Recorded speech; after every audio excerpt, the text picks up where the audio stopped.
Presidente Zaccariotto, un sguardo anche alla sanità, anche se non è di stretta competenza della provincia. Lei è di San Donà, da Portogruaro un po' l'accusano di voler scippare qualcosa dall'ospedale, come risponde?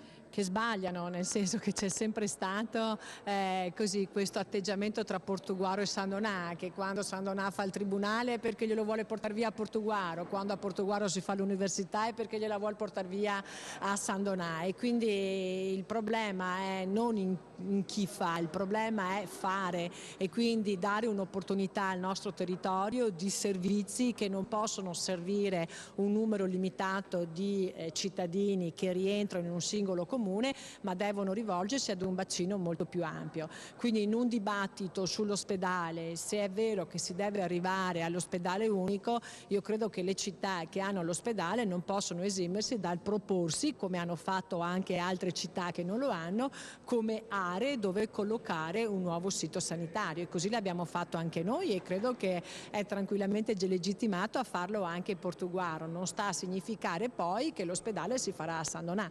Io faccio la mia parte come sindaco, ho il dovere e l'obbligo di farlo nel rispetto dei miei cittadini, nel difesa anche della sanità che ha il suo edificio e la sua struttura a San Donà, ma altrettanto credo che tranquillamente lo possa e lo debba fare il sindaco di Portogruaro.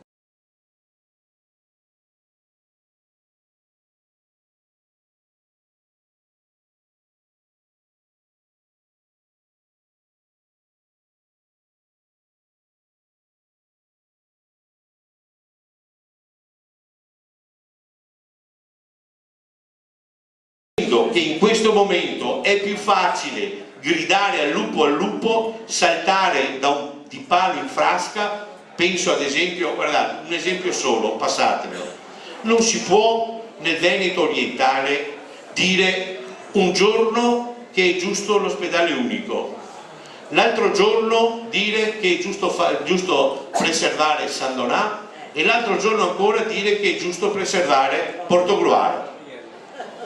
Manca Jesolo, è giusto preservare Jesolo.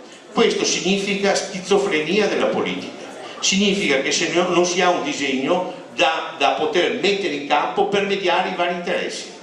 Nessuno deve essere penalizzato, ma viva Dio, non si possono cavalcare tutte le cose insieme, perché queste tre cose insieme non ci stanno. E allora anche